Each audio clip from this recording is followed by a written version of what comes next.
pest control. Please stand by for your regularly scheduled broadcast and enjoy the show.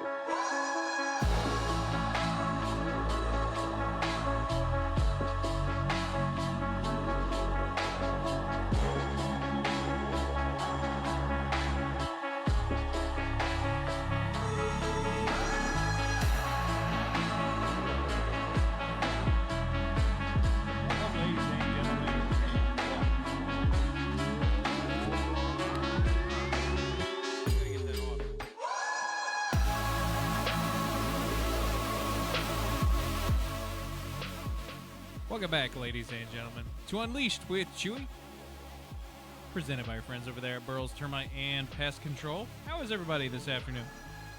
I'm doing all right. It is May the 4th. I'm excited to celebrate this here with you. Excited to get a little dressed up today, nothing too fancy, but we'll have a good time. There you go. It's a little more thematic, I think. How's that? That pretty good? How's this? There we go. Now I can actually see you guys. Jump in with us on the Hall Furniture Facebook stream this afternoon for your May 4th. If you have any Star Wars topics that you'd like to jump in with us, let us know this afternoon right here on the Hall Furniture Facebook stream. I'm interested in knowing what everyone's got. I'm a little excited about today. I don't know if you can tell, but this is a sneak peek of some of the stuff that I like to wear on days like this. What are you guys going to be doing out there today? Big weekend. We actually had the Owl Awards and the Little Mermaid performance over there by the Franklin County High School theater troupe. They did an absolutely wonderful job. We'll talk about that later on in the show. We've got lots of stuff headed up on your way. We got it's May the 4th, you know, so we're gonna spend today just sort of talking about Star Wars in general. So, like, you know, what's your first memories? What are your favorite shows? What do you not like? What do you like? Let us know in the Hall Furniture Facebook stream this afternoon. 931. Nope, that's not it. Hall Furniture Facebook stream is where you need to be jumping in with us this morning. Possibly having some guests on in the second hour. I don't really know, but we'll figure it out, and we'll do this together. So jump in with us this afternoon. I'd like to talk about a few things. Also, shout out to my dad for, look at this kick-ass Allen wrench he's got. Can someone explain this to me? Look at this thing. That's like the coolest Allen wrench I've ever seen, and he went and told me that it's older than me, possibly. Interesting. I was unaware of this. If you can tell on the Hall Furniture Facebook stream, I'm a little zhuzhed up this afternoon. He's zhuzhed. He looks so.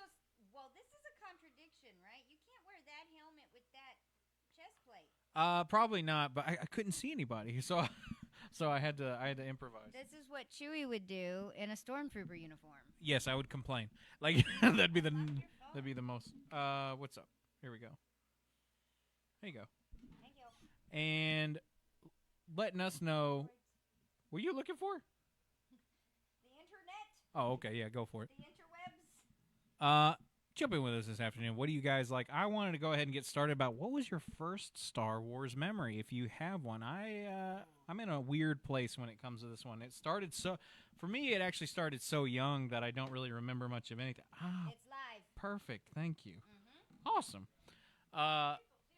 Whenever oh, nice. So we'll jump into some of that as well. What's your first Star Wars memory? Jump in with us on the All Furniture Facebook stream if you have one. You know, we've got, man, talk about generational stuff, though. I mean, you've got people who grew up with a different version of Star Wars every turn. You've got the original series. You've got the people who grew up in the 80s with, like, the cartoons and that kind of thing. And then you've got the prequel era with, like, the millennials and the Zoomers. And then you've got, like, the Clone Wars show and then the Rebels show. And then they make all these other shows. Now we're in this, like, the middle of this whole Disney thing. So jump in with us this afternoon. What was your first Star Wars memory? I actually don't have a specific one that I can turn to exactly because sorry, this armor is very heavy. I actually don't remember exactly my first one, but I do remember like one of the earliest memories I have that Star Wars was there. I got to dress up as Anakin for Halloween one year, and when this was probably the year 1999, 2000, 2001, somewhere in that around that time, I had the same bowl cut that Anakin had in the Phantom Menace, and I felt pretty cool with that. And I got to dress up like him, and Dad dressed up like Obi-Wan, and Mom was like Queen Amidala, so I don't remember what she was, but very fun stuff. That was actually one of the first ones for me, and I have a vivid memory of going and seeing the third movie for Star Wars. And I do remember we went to the drive-in over there at Montana Drive-In to actually go watch it for the first time. And I remember it was because at the time it was very controversial that it was rated PG-13 because of some of like the darker stuff that people got into. And I remember it being a big deal. And a lot of like people, especially my like kids my age, they were like, "Oh, have you heard? It's not even PG anymore. It's like PG-13." And that was a big deal. And those are some of the first ones that I remember, like going and seeing a Star Wars movie. I also remember learning how the seventh movie was going to be made. I actually learned it from a friend on Facebook. He says, "Oh God, they're doing episode 7." And when that dropped, at that time, the mentality was that was not happening. That's not something that we're getting. That's something that we're ever going to entertain. So I saw that, and he wasn't like a huge Star Wars fan, so I actually rolled my eyes a little bit. I was like, yeah, sure, whatever, pal. And that actually turned out to be the day that George Lucas signed the contract to Disney to do whatever Disney wanted to do with it. And they've done some stuff with it, and I'd like to know what people's opinions are of that. In the Hall of Furniture Facebook stream, jump in with us on our May the 4th celebration. I'm curious, what are the people's opinions when it comes to the Disney canon? Have you guys had a good time? Have you not had a good time? Let us know. Hall Furniture Facebook stream. I am more than curious about the people who are over there letting us, joining us this afternoon. We would be honored if you would join us. But yeah, I don't know. It's such a strange thing to look back on. And I've talked about it they've actually got another movie coming out at the end of this month, May 22nd, Mandalorian and Grogu, and I'm not like super hyped about it. I don't know if anybody else is sort of in the same way where I'm like, I don't know. There's something about it where I'm not as excited as I used to be. It's not really as much of an event anymore, to the point where it's like I'm not even scrambling to play all the games and TV shows and everything like that. And usually I am. Like I'm your number one guy. If you're not getting me, then you're doing something wrong. And I'm curious, do you think Star Wars has kind of gone wrong a little bit? Do you think it's on a better track now? What do you think is popping up? Tell us in the Hall Furniture Facebook stream this afternoon. I don't know. I personally am trying to be an optimist when it comes to it, I think they're on a good track, based on that. But this is also a day to celebrate. Tell us your favorite Star Wars movie in the comments section. And let us know. Let's see. Brett Green jumped in and says, "I like that hat, Chewy. Looks like a Hogan's Hero hat." It's actually it may be very similar. This is actually an Imperial officer hat, but if you like it, I've thought about wearing it more. I actually bought it to wear, but yeah. Let's see. Doug Garrett says that I saw the first one in theaters. We saved up a $2 piece, and me and 5 of my friends got in line at Green's Corner Theater in Georgia. It was a glorious memory, but I am one of those rare few that does like the Disney franchise Star Wars. Yes, I'm old. You're not that old, Doug Garrett, but I am interested. Okay, that's an interesting point. So you say you actually have been enjoying the Disney canon. For me, it's been a sort of a mixed bag. There's been a lot of stuff that I actually have really liked, and then there's been a lot of stuff that I actually haven't loved, to be honest with you. But I think overall, it's not the worst thing in the world. I don't know what you were expecting from Star Wars sometimes when I hear people complain about it, but I don't know. I'm more of an optimist when it comes to Star Wars. I think just because I have to be. It's like that thing where it's like you've seen it in the morning show. You know how Joe is about the Browns. Star Wars is my Browns. You know what I mean? You'll still sit there and watch it even when it's bad. It's so I'm in that camp where I'm enjoying it. Just because it is Star Wars, but I would like to know everyone else's opinion. Doug, what did you like in particular, if you don't mind me asking? Is it the new movies? Is it the TV shows? I am curious because I think they've done a pretty decent job overall with the TV shows. The movies have been sort of hit or miss for me. I didn't dislike Solo, but I didn't love it either. I thought it was very interesting, but I think making a Solo movie was probably not a great idea. But I did enjoy, for the most part, I enjoyed The Last Jedi and The Force Awakens. I really didn't like The Rise of Skywalker. That was a really bad movie. Just not even bad Star Wars movie, but just a bad movie, period. And it makes me wonder, like, how do you spend that much money and then you still do that? So there's lots of behind-the-scenes work that'll have to be done rectifying that. The prequels, when they first came out, they got a lot of backlash, but after they went and made that Clone Wars show, you know, they filled in a lot of the gaps, you know, made a lot more adjustments, made everything a little more clear. So I think in hindsight, those movies probably land for people a little bit better because of the cultural context around it. You have an answer for all these things. It's very Lord of the Rings-esque, where Lord of the Rings people would write in Tolkien questions and he would write them back, and it feels very similar to that in a certain degree. Not comparing Star Wars to Lord of the Rings, I wouldn't, but I'm just saying the rectification afterwards. So I feel like that we're actually on the precipice of of sort of the next thing where people are, you know, really talented writers and creatives are going to go back and start doing some homework on some of these sequel trilogies. And I didn't hate them. I really didn't. And this is coming from somebody who was born and bred. I mean, like, they talk about your first Star Wars memory. I don't even remember. The Star Wars Special Edition VHSs came out when I was born, and my dad was a nerd at the time, and that's what we did. He just watched the Star Wars movies with me, and it just hooked me, and I literally wore those VHSs out until they went and bought new ones, and then I did it again. And Star Wars, like, it's I live in that funny scenario where I am a millennial, and I was born in the mid-'90s, and I was prime age for the prequels. But the original trilogy still is the one that hooked me first. And I look at the prequels sort of as an addition, not the original. You know what I mean? I could live without them. I am still very much an original trilogy guy as far as that's concerned. But what do you guys think? Do you still have a favorite, or do you just enjoy the Star Wars? Do you like the Disney Star? Did you hate the prequels? Let us know. I'm curious about what other people's opinions are. What was your first Star Wars movie? Who introduced you to it? It sounds like some people in the chat here they were lucky enough to go see it for the first time. I am curious, when you went out to go see that, was there a cultural fever? Was it a phenomenon at the time? Like, what was the world like at that time? That was like, they sort of wrote the story on how blockbusters were being made at that time. Star Wars wasn't even supposed to be what it was. So I am curious, what was the air like back then? What was the energy like? Was it palpable? Was there like a Star Wars fever? You know, we talk about, you know, like Michael Jackson. There was like Michael Jackson fever and like people who were desperate to go and see him at that time. Was Star Wars the same way? What was it like back then? Just out of curiosity, if anybody would like to let us know, jump into the Hall Furniture Facebook stream with us. If you're listening anywhere else, we are live right now on Facebook, and you can come get a look at my beautiful mug. I am wearing the upper parts of some Stormtrooper armor right now. Doug jumped back in saying, shows were okay, not like Solo either, but did like the movies. Anything was better than Jar Jar Binks. Interesting. Okay, I was wondering when his that name would be dropped. He's sort of like Voldemort in the Star Wars community, he who shall not be named. Jar Jar never really bothered me, but I think that was because when I was a child, I think I was prime, you know, like I was the exact audience that they were doing that for. Upon watches as an adult, he does get on my nerves a bit. I just don't understand how he helps the story in a meaningful way, which is fine. I don't dislike him wholeheartedly, but I just don't get him.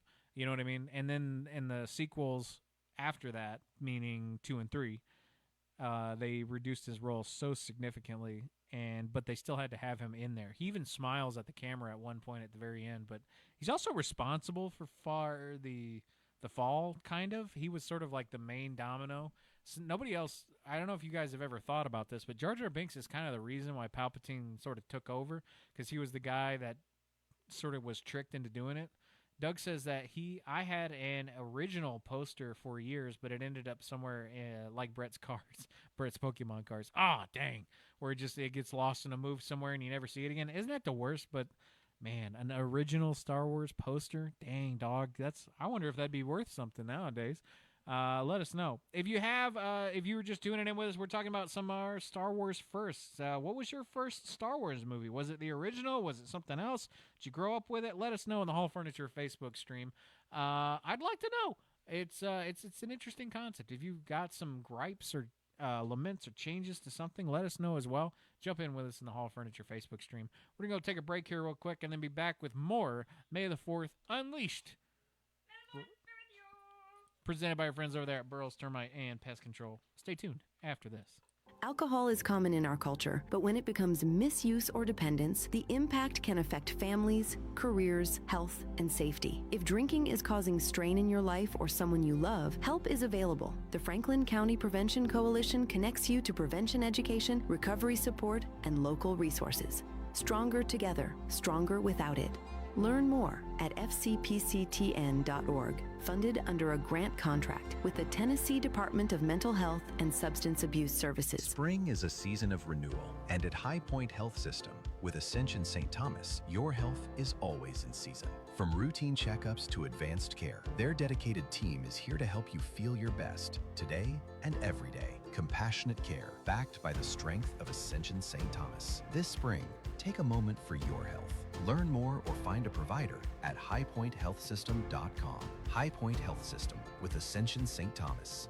Caring for you for every season of life. Are you struggling to get real impact from your marketing dollars? That's because most local advertising is sold short term with no strategy behind it. At ESPN Radio Winchester, we don't just run ads, we build marketing plans. We focus on consistency and alignment across platforms and long-term visibility that keeps working even when your ad isn't playing. Because marketing isn't a project, it's a system. Start building your brand with ESPN Radio, 1340 1069 WCDT Winchester.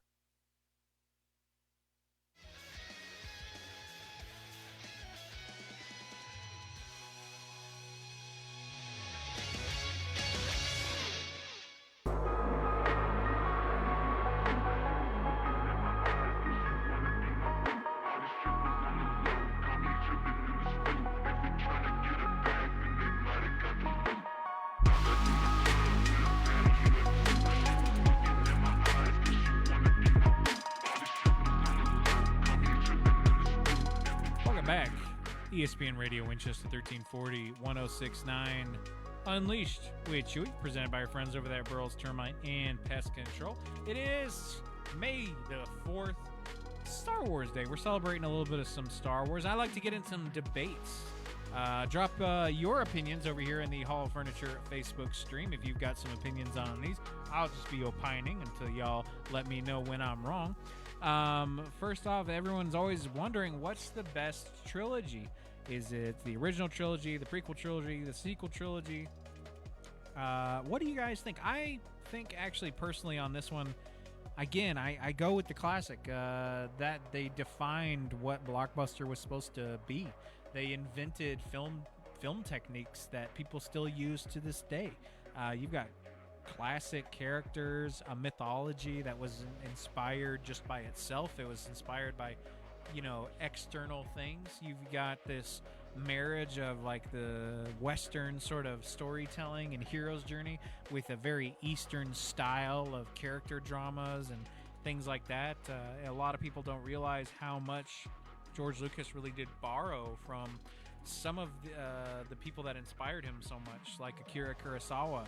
And stuff like that. Like the Empire symbol was one of those banners that were on the back of the tunics of the samurai and some of the original samurai films that sort of inspired it. If you go back and you watch, Seven Samurai, you're going to notice the shocking similarities between that and Star Wars. And it's funny how Star Wars went on to inspire so many people, and so many people don't even realize what they're being inspired by sometimes.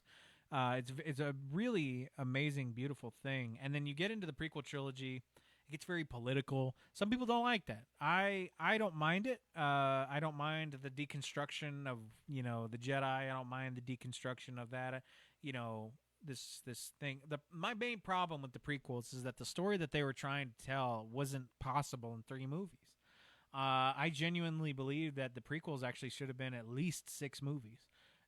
Going back and looking at it and everything that they added in the Clone Wars later, I mean, that telling that full story isn't 100% possible all the time, especially with like dialogue and things like that, where for me, a lot of the dialogue in the prequels fell so flat because I think George Lucas wasn't really challenged.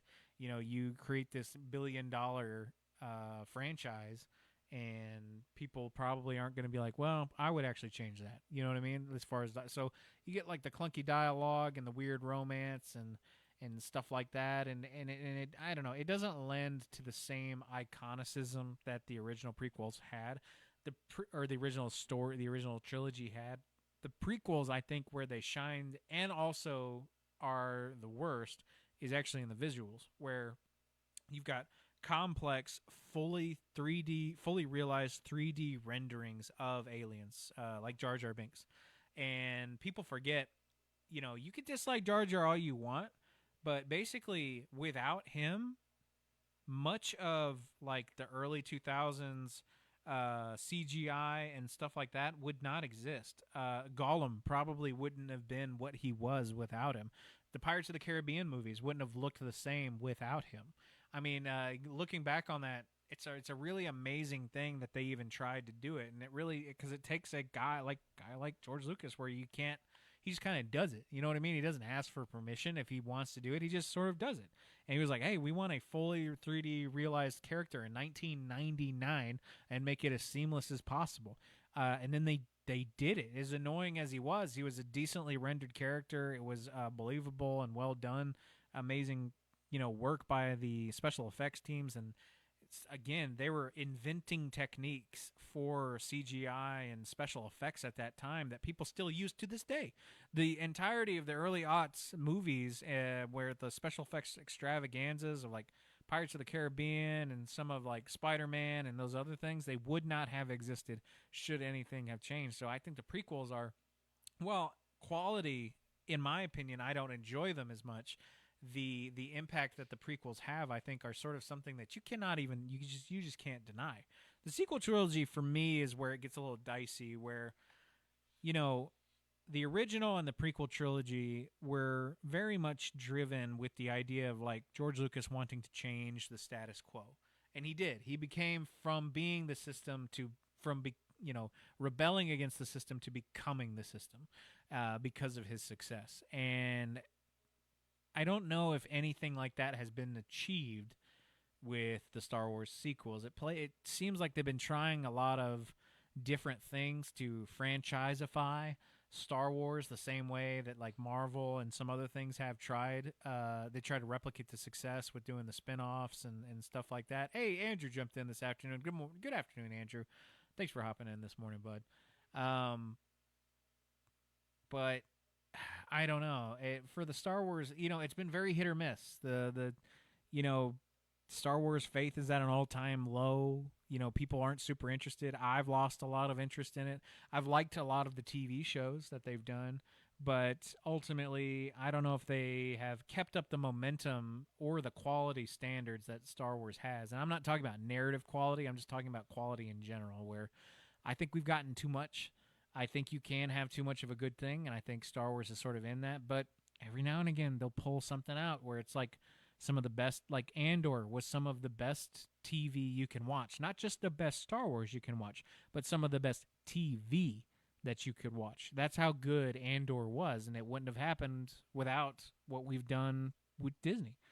So opportunities for live-action TV shows, I think Disney has really, really done pretty incredible job of putting some of these together. Obviously, again, but it's hit or miss. I didn't love The Acolyte. I didn't hate it as much as some people seem to hate it, but I didn't think it was a very good show. I would have liked to have actually seen what happened. Joe Abraham jumped in saying, I was disappointed by Solo, only really because of the guy that played Han.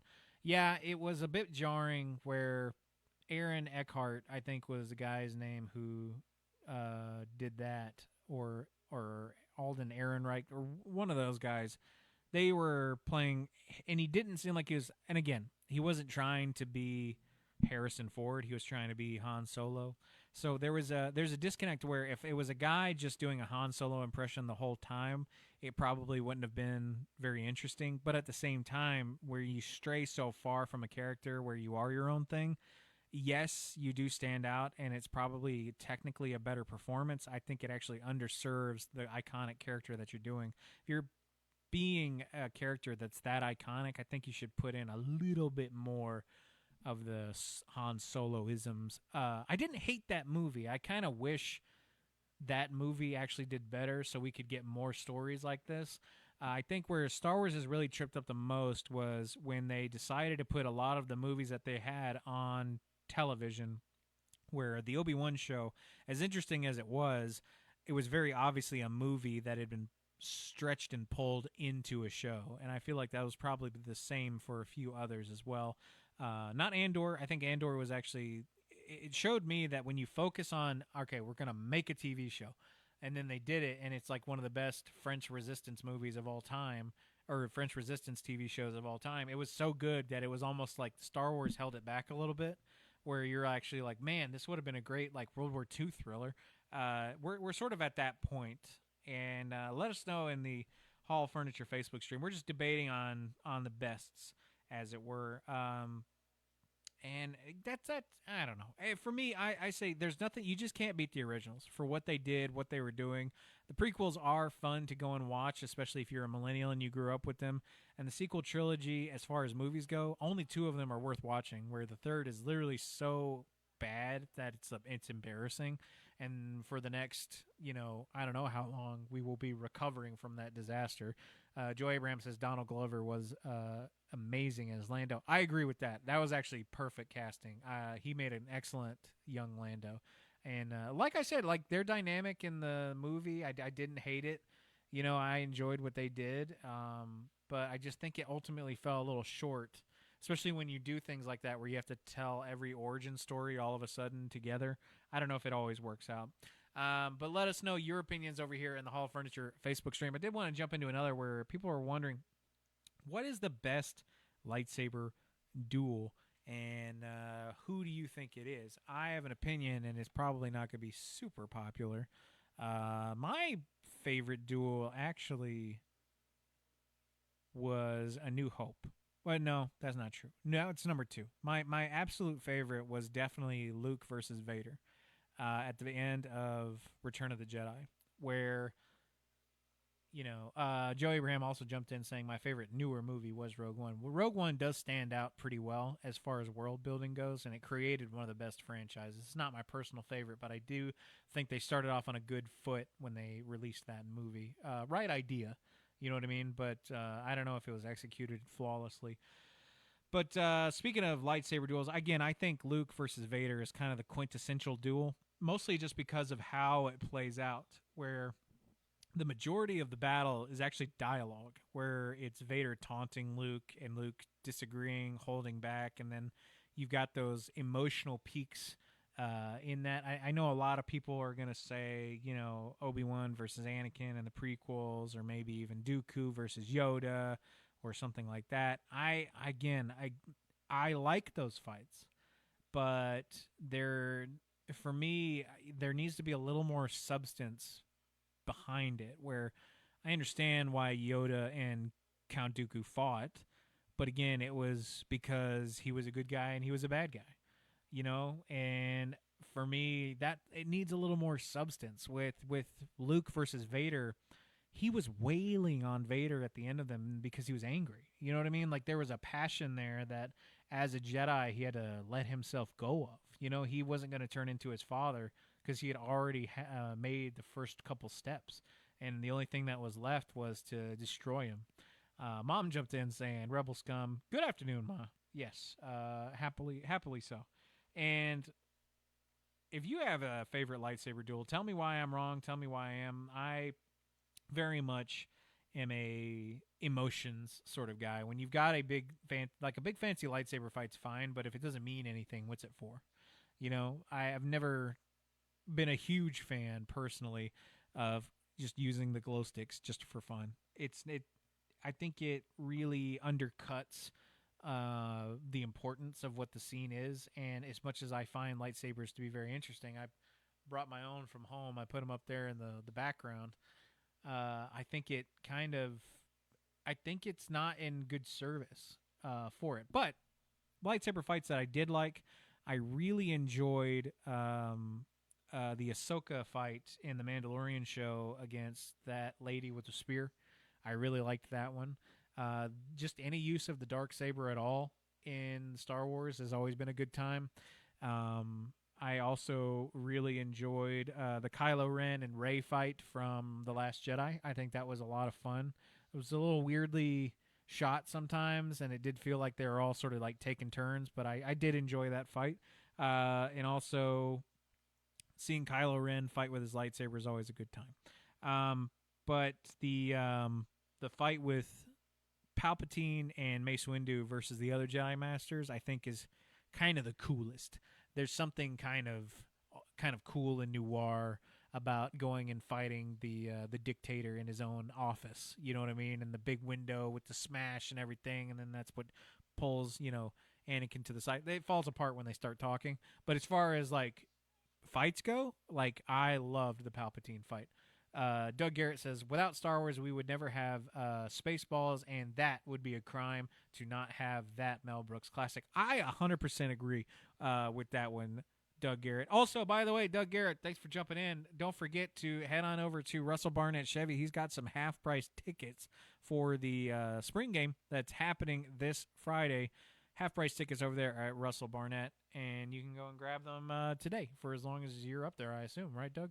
Hey, Dr. Dave jumping in saying that I'm an original Star Wars fan, saw all three on their respective releases, tried watching the first prequel, but hated getting to the backstory to things that I already knew, haven't watched the others, and have no plans to. May the 4th be with you. Hey, may the 4th be with you, Dr. Dave. Thanks for jumping in this afternoon. But, yeah, man, I am envious of the people who got to go and watch the originals. Joe Abraham jumped back in saying, I think Mace Windu fight was worst because of how the other Jedi died. That's a good point. They did die like super fast, but is that a reflection of the Jedi, or is it a reflection of how powerful Palpatine actually was, and was still defeated by Mace Windu? So let me know your opinions on that in the Hall Furniture Facebook stream. Hey, we're going to take a break, though, and then be back with more May the 4th right here on Unleashed, presented by our friends over there at Burrell's Termite and Pest Control. Well, stay tuned. After this message, we'll be back. Out with the cold, in with the comfort. Refresh your home with Hall Furniture in Winchester. From stylish living room sets to cozy recliners and dining pieces made for gathering, now's the perfect time to upgrade your space. Quality, comfort, and pieces you'll love coming home to. That's Hall Furniture. Visit them at 3131 Deckard Boulevard in Winchester, or browse anytime at hallfurniture.com. Hall Furniture. Make your home feel brand new. There are all kinds of guys. Video game guys, gym guys, even romantic guys. Let's be honest, not all guys are built the same. We're garage guys, and a garage door moves more than any other part of your home. So when it starts wearing down, the garage guys are here to serve Bedford, Coffee, Franklin, Lincoln, and Moore County with high-quality work you can trust. Unlike those unreliable guys, call Garage Guys today or find them online at garageguys931.com. Garage Guys, built different. Nothing celebrates victory like a good cigar. The starting lineup with Joe and Chewy is presented by Loco in Winchester, home of locally roasted Loco coffee that keeps Franklin County fueled every morning. And win or lose, Loco is the place to relax with premium cigars, craft beer, and natural products that help with sleep and stress. Start your mornings with us and a cup of Loco coffee, and you can celebrate those wins later with a victory cigar. Loco in Winchester, fueling Franklin County mornings. It's Larry from Shelby, previously on the Paul Feinbaum Show. You know what, Chris? Let me tell you something. Why don't you go catch your breath before commenting on somebody else's? And Hacksaw Tuscaloosa Jim Duggan. You shut up, because I could strike you out blindfolded, pitching underhand with both arms tied behind my back. Okay, why don't we take a break? I'm pretty exhausted. The Paul Feinbaum Show, weekdays at 3 Eastern on the ESPN app and on the SEC network.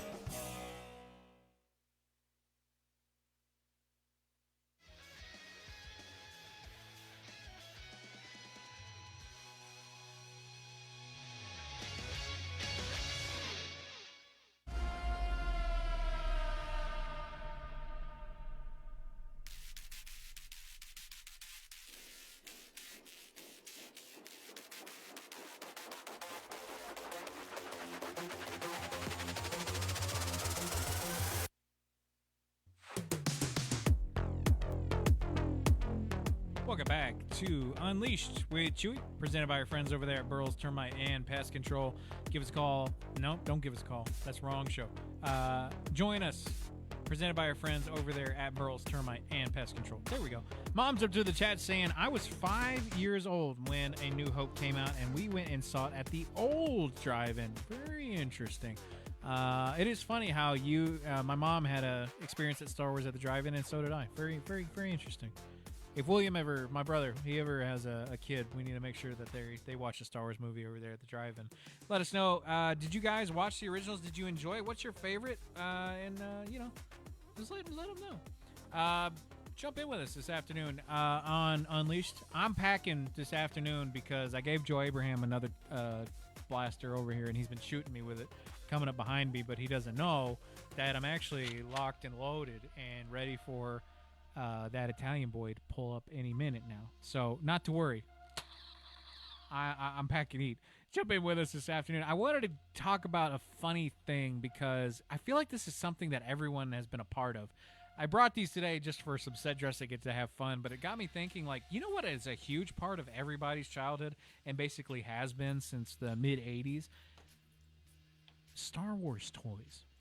Even if you didn't watch or play with Star Wars, you had some action figures, you had some of the Legos, especially if you're like a millennial, you definitely had some Star Wars Legos back in the day. And I know, and listen, Star Wars toys have been that's how George Lucas made his fortune. If you don't know, George Lucas waived his director fees for the original movie and said, hey guys, if you don't have to pay me, just give me the rights to the toy line that we're going to make. And that ended up costing Fox billions of dollars. And if you remember, if you were around for the prequels, the marketing blitz for that, the amount of merchandise that you could get for a movie that wasn't even out yet, they were making, people these days, like kids, they were making action figures of background characters that were in 7 frames. They were making action figures and toys and blasters, and they had the Padawan braids and the lightsabers and the helmets and the action figures and the Legos. Those were the best part. The Legos, they just sent out. All right. You're lucky. Listen, you're lucky I'm stuck here, Joe Abraham. Well, listen, we got 2 swords over there, and Joe Abraham has to leave, but I'm telling you what, right there, there's a purple one and a red one. I don't care which one, but sooner or later, someone's going to get sliced up at the end of this show. 931-967. Don't jump in with us on the phone line. Sorry, that was the wrong show again. What was I talking about? Star Wars toys.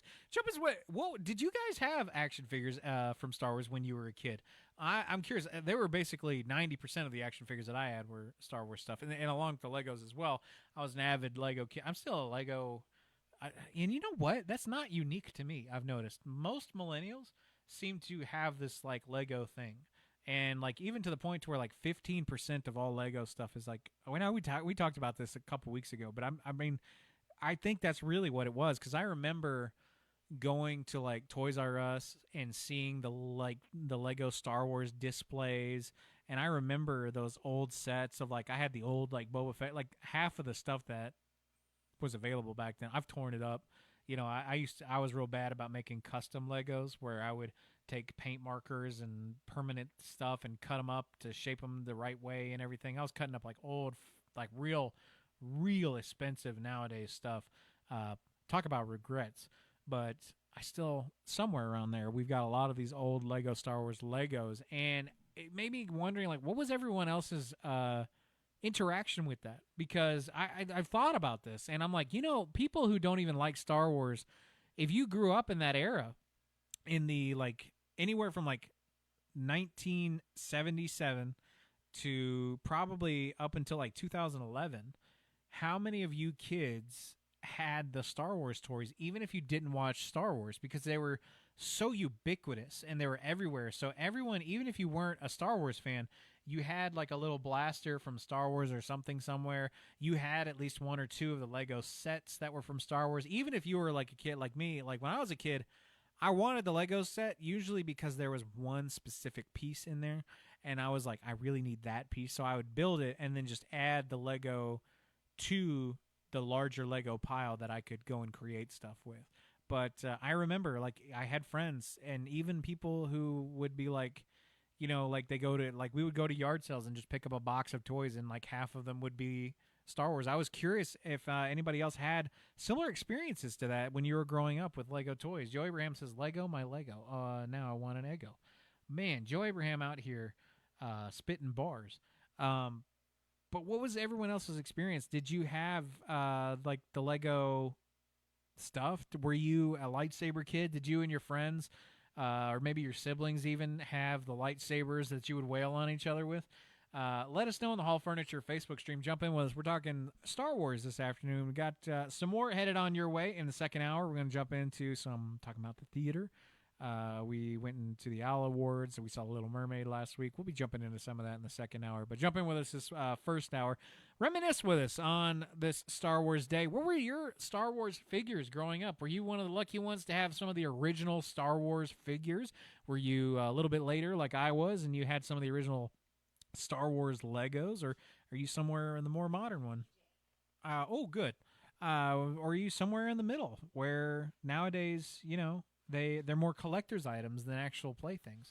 I think a lot of people also got involved with the video games, and I know personally I also was in that as well. I delve into many of video games as far as Star Wars. Most, like I'd say a good third of my favorite video games are actually just Star Wars games because, I mean, there were so many games that were made that were good that just happened to be Star Wars. I mean, it wasn't really you enjoy them because they're Star Wars. You enjoy them because they're good games, but they're also Star Wars games because there were so many at that time. It's really hard to even articulate to someone who wasn't there the amount of marketing and merchandise that was available for Star Wars, but also not just the amount, but the amount that people would eat it up. Like, there was an insatiable, like, craving for Star Wars merchandise. I remember I had friends whose dads collected it, and I remember seeing like their dad's room floor to ceiling with all of like the coolest action figures and toys, and we all wanted them, you know, and I think he was probably buying them hoping to resell them at one point. But I do remember specifically like going to a friend's house. We had our own Star Wars toys, but his dad had his own in his room that we were not allowed to go and touch. We could go and look at him if he was with us to show us, and it was in a locked room. And, I don't know if anybody else had an experience like that, but back then that was not super uncommon. Joe says, I feel like Star Wars is the premier Lego partner and maybe Batman. I would say actually it's probably like it's probably just Disney in general. But yes, very much Star Wars, I think, sort of is the reason why Lego is the way that it is nowadays, especially with like the franchising and that kind of thing. But I think it's funny that this show went on to do that, or this movie went on to do that. If anybody else has anything like that, jump in with us in the Hall Furniture Facebook stream and let us know, what was your first foray into Star Wars Legos? Did you not like Star Wars at all, but you still ended up with a couple pieces? I feel like everyone had a lightsaber laying around somewhere at the very least, and if not, you could always use a stick. But those those sabers where you could like flick them out and everything, I had a purple one, so I felt like I was pretty cool. And you know, everyone's walking around with a green and a blue one, and then you walk out with a purple. New man on campus, you know what I'm saying? I don't know if anybody else had that same thing, but I don't know. I remember as a child, outside of myself, going over to friends' houses and seeing, like, even in their jumble of action figures and accessories and stuff, there was always like a blaster, or there was always like a little Lego lightsaber or a Lego piece from something that was always in the mix. And I didn't know if this had applied to anybody else. Let us know. What was your first foray into Star Wars action figures? If you want to jump in with us and let us know then. We are going to go jump into another break here and then be back with more Unleashed with Chewy, presented by our friends over there at Burroughs Termite and Pest Control. Stay tuned with us after these messages. We'll be right back. Spring is here, and it's time to wear it out loud at T-Shirt Spot in Tullahoma. Whether you need custom tees for your business, school, team, or just something fun for the season, T-Shirt Spot has you covered. Literally. Fresh designs, bold colors, and quality you can feel. Stop by 909 South Washington Street in Tullahoma, or check them out online at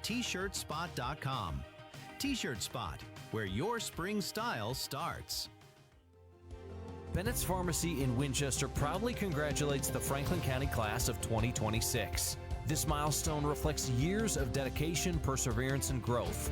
And today, we celebrate each one of you. As you step into your next chapter, whether it's college, a career, or a new adventure, know that your community is behind you every step of the way. Keep striving, keep learning, and keep making a difference. Congratulations, seniors, from Bennett's Pharmacy in Winchester. You ever go down the rabbit hole at 2 in the morning and come out questioning everything? That's kind of what it's like listening to Unleashed with Chewy, presented by Burrell's Termite and Pest Control. That's right, this isn't your typical show. We're going to be talking conspiracies, space, movies, science, whatever our brains have got spinning that day. Some days make sense, most definitely don't. Either way, we're going to have a great time. Unleashed with Chewy, weekdays from 2 to 4 on ESPN Radio Winchester. It's time for a local news break from the 931 Go News Center. An excited crowd filled the Oldham Theater this Sunday as the 4th Annual Owl Awards celebrated the very best of Franklin County athletics. The evening honored student athletes and coaches from Franklin County High School and Huntland schools, continuing a tradition inspired by the legacy of Big Al Tips.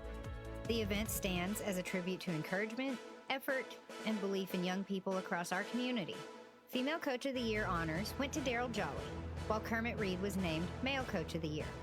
Among the freshman standouts, Hadley Jolly was recognized as Freshman Female Athlete of the Year, and Micah Tips earned Freshman Male Athlete of the Year honors. Seasonal awards highlighted excellence across the calendar year. Skylar Roberts was named Fall Female Athlete of the Year, with Grant Jernigan earning Fall Male Athlete honors. Winter Athlete of the Year awards went to Allie Smith and Cooper Stevens. And in the spring categories, Caitlin Montgomery was recognized as Spring Female Athlete of the Year, and Jed Ashley received Spring Male Athlete of the Year. The top overall honors of the night went to Nikasia Holman, named Best Overall Female Athlete of the Year, and Brandon Walker, named Best Overall Male Athlete of the Year. The Grit Award, presented in honor of Kevin Seiler, was awarded to Grayson Baggett, recognizing perseverance and determination. The evening's highest honor, the Big Owl Award in honor of Al Tips, was presented to Kingston Maxwell. Organizers described the night as more than an awards ceremony. It was a celebration of community, unity, and the lasting impacts of sports in shaping young lives. From Franklin County to Huntland, the message was clear: one county, one community. For more local news and updates, visit 931go.com. Stay informed and stay connected to your community with ESPN Radio Winchester. This is ESPN Radio Winchester, where Franklin County comes to life. From local news and athletics to everything in between, we're proud to bring you the stories that matter right here at home. And it's all made possible by local businesses connecting with real people in our community every single day. When you support them, you support our local coverage. Over 75 years of Franklin County heritage. Want your business to be a part of it? Contact WCDT today. ESPN Radio Winchester. Franklin County plays here. This is Unleashed with Chewy, powered by Burrell's Termite and Pest Control on ESPN Radio 1340 1069 WCDT Winchester.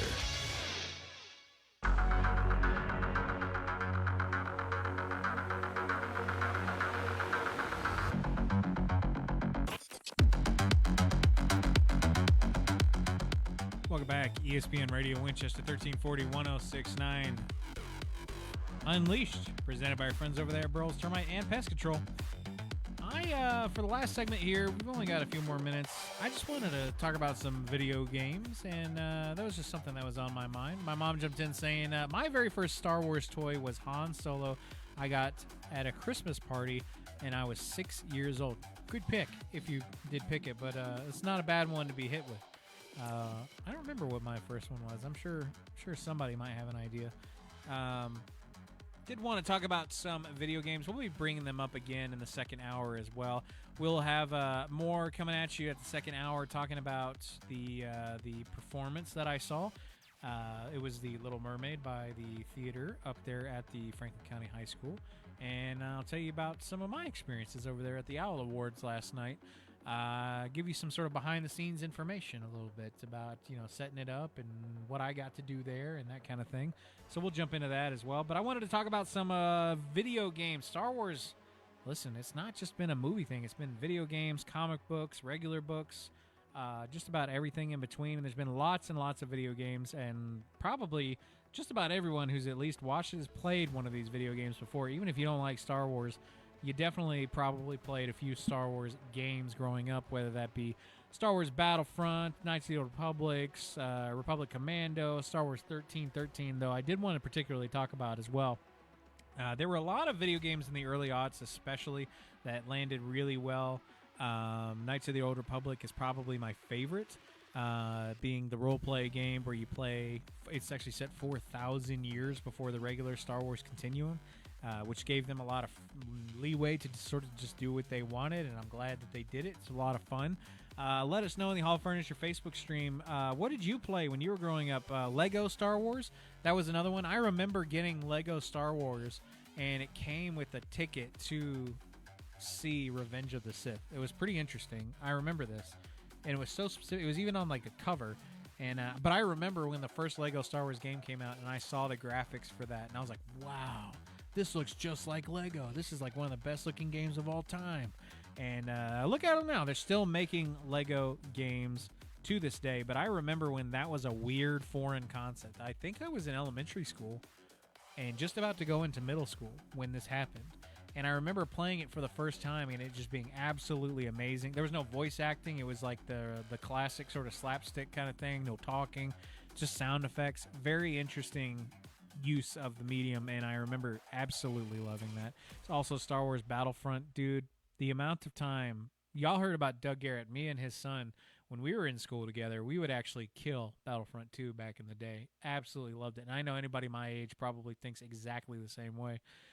If you ever played it back in your the one thing I actually loved, and I don't ever hear a lot of people talk about it, there was a game that I liked called Jedi Outcast, and then followed up by another called Jedi Academy. Those were some of my absolute favorites. Republic Commando, man, that was such a good game. Tactical shooter where you're the head of a clone squad. It was just, flawlessly executed. But I did want to talk about one where if you've never heard of this, it's going to piss you off that it never happened. So there was a game called Star Wars 1313. And it was revealed at a games award show sometime a long, long time ago. It was like a revealed trailer and everything, and not a lot of people actually knew what it was for. But it was going to be the first M-rated Star Wars game where they were going to lean into the adult content, sort of. Not like that kind of adult content, but like, more mature themes and taking itself a little more seriously, very dark and brooding stuff. And turns out it was actually going to be a Boba Fett simulator. So it was going to be a rated M Boba Fett simulator, full realism, set on the 13th, like the level 1313. It was set on level 1313 of Coruscant, and was going to have like this dark cyberpunk sort of aesthetic mixed with Uncharted style fighting and jumping around and stuff like that, and all on top of that being a Boba Fett simulator. It crushes me that this game got canceled. It was actually canceled because of the Disney merger, believe it or not. When the Disney bought it, a bunch of things got canceled, and Star Wars 1313 was one of them. And to this day, I think that is one of the biggest missed opportunities Star Wars has ever done, where they were about to release a Boba Fett simulator, Uncharted style, rated M, and they still didn't do it. That blows my mind to this day that they didn't even think, hey, we'll let them finish the project, and then if we make a little bit of money, we'll see it. But I don't know about you guys. Let us know. Mom did jump back in saying, fun fact, when you take away your toddler's toy blaster because they kept pointing it at you, they will literally eat their peanut butter sandwiches into a blaster, a peanut butter sandwich blaster, not calling anybody out. That's fair. I did do that. I'll come clean. She's talking about me. I don't remember doing this, but I certainly believe her when she says that I did do this, because it does seem like something I would do, which is eating a peanut butter sandwich into the shape of a blaster and then pointing it at her after she took my toy one. That does sound like something that I would do. And if you would do that, let us know on the Hall Furniture Facebook stream as well. But, yeah, not calling anybody out, but I'll take credit for that one. It definitely did happen, and I will be doing it again. But jump in with us. What was your favorite Star Wars video game? Jump in with us on the Hall Furniture Facebook stream if you had a favorite. I am curious about what you guys did you even have a favorite? Did you enjoy any Star Wars games? If you weren't a Star Wars fan, did you still play any of these games as well? Jump in with us on the Hall Furniture Facebook stream this afternoon and get started. My favorite definitely would be Knights of the Old Republic 1 and 2. I think those were kind of the quintessential sort of piece de resistance when you're thinking about Star Wars storytelling and video games.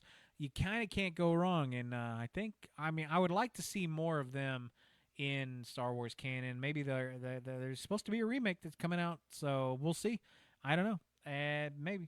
All right, next hour coming up after this, we're going to be talking a little bit about the play that I went and saw over there at Franklin County High School. They put on a production of The Little Mermaid, and I went and watched that, thoroughly enjoyed it, and I'll tell you about my experience.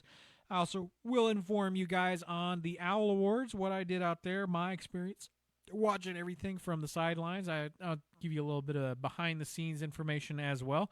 And we'll just have a good time. We'll continue with some more Star Wars talk. I heard that possibly a friend of mine might be jumping in with us as well. So we'll see. For a surprise guest, possibly in the second hour, stay tuned with us right here on Unleashed with Chewy, presented by our friends over there at Burl's Termite and Pest Control. I'll see y'all at the top of the hour next.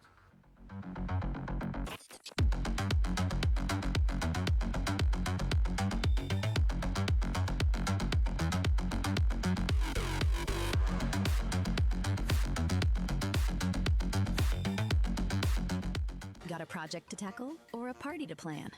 Skip the stress and rent it instead at Reliable Rental in Winchester.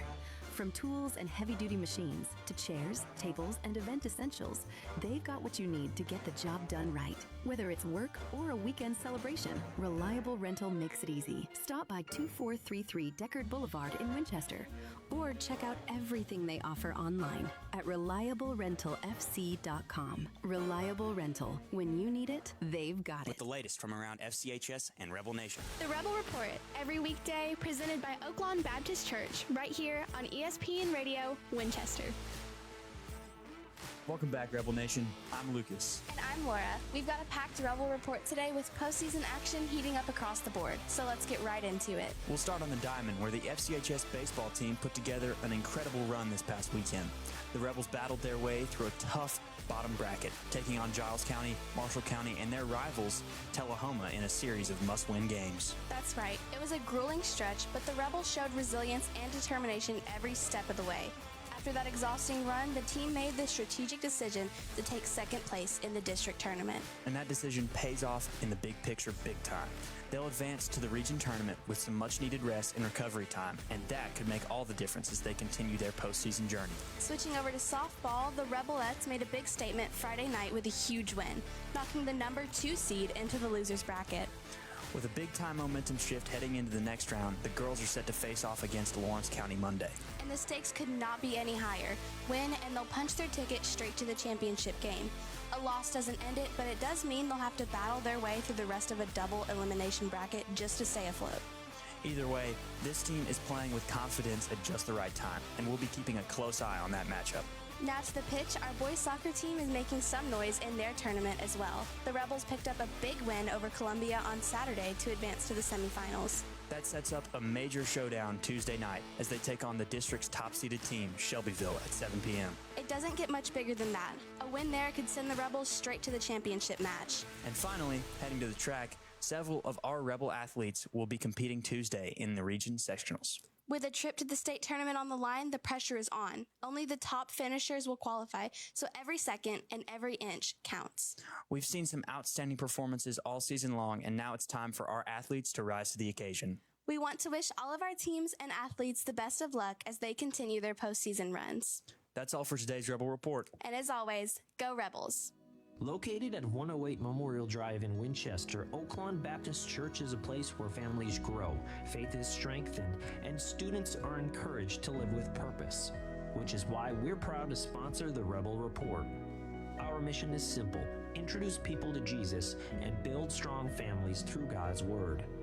Join us this weekend for Sunday School at 10 and worship to follow at 11. Learn more online at oaklandbaptistchurch.org. You're listening to ESPN Radio 1340 AM WCDT and 106.9 FM W295 AV Winchester, Southern Middle Tennessee Sports. You are now experiencing Unleashed with Chewy on ESPN Radio Winchester, presented by Burl's Termite and Pest Control. Please stand by for your regularly scheduled broadcast and enjoy the show.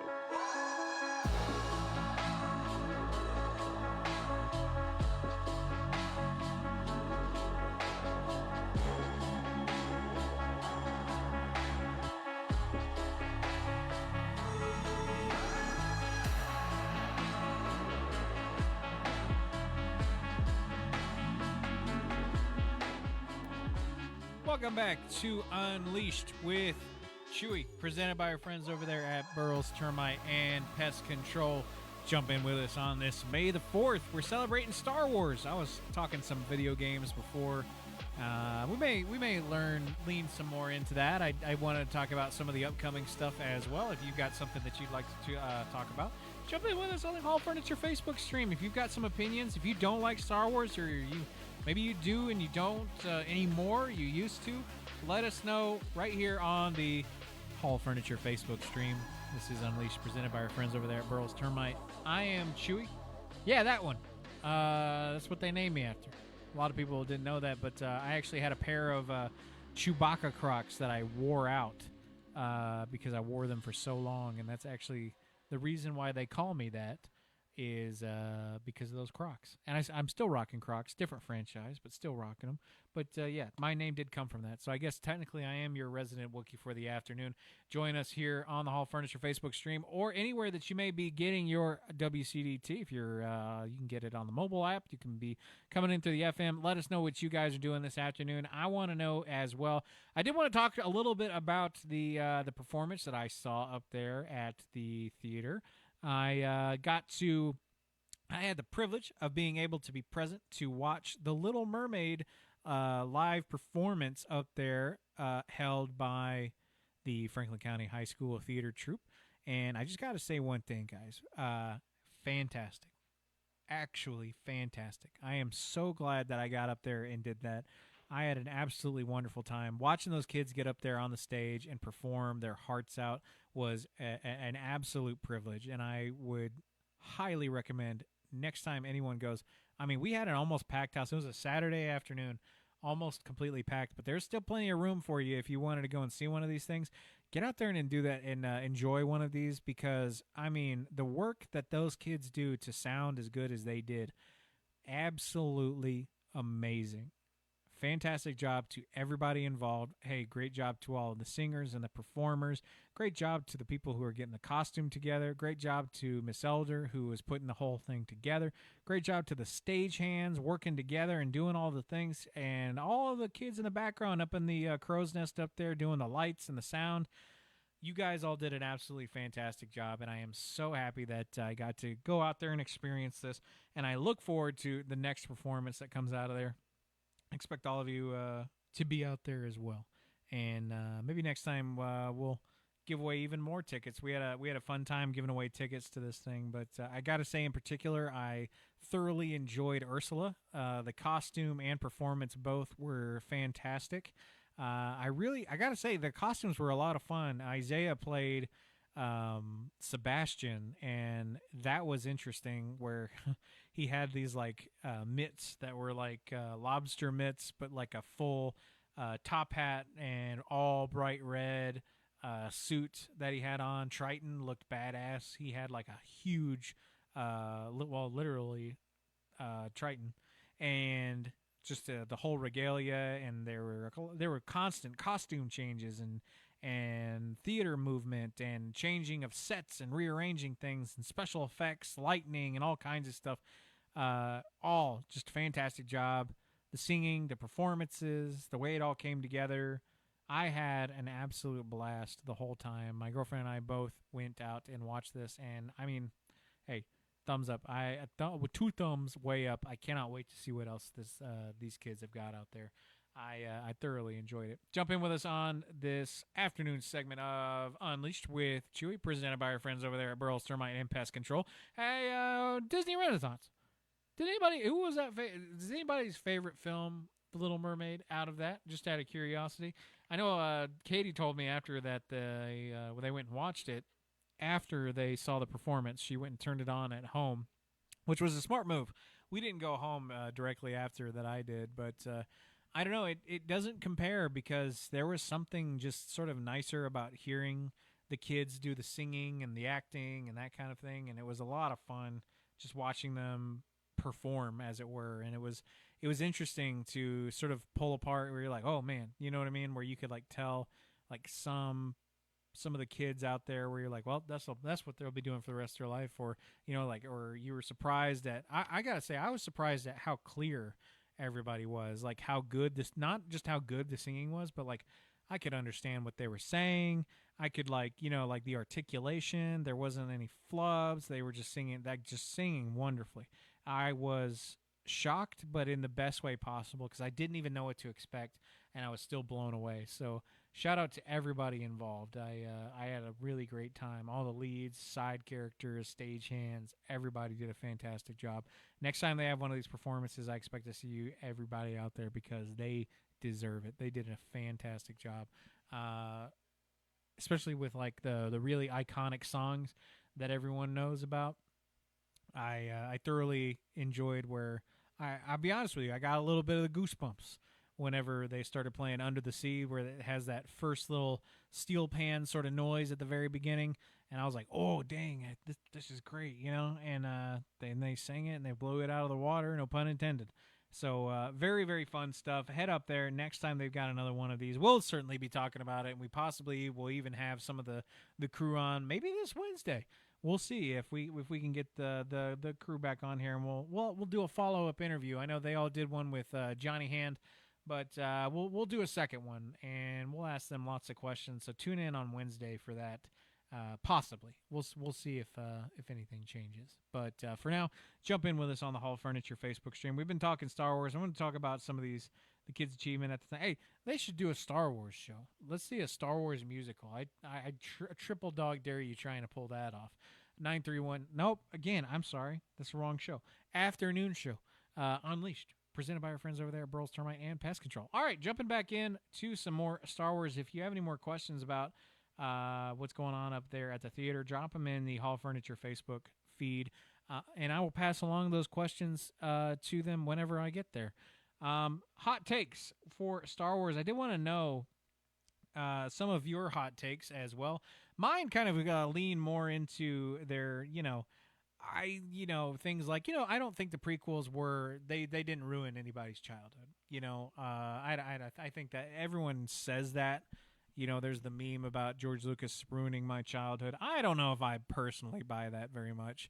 But I will say for sure that the prequels are not as bad as they say.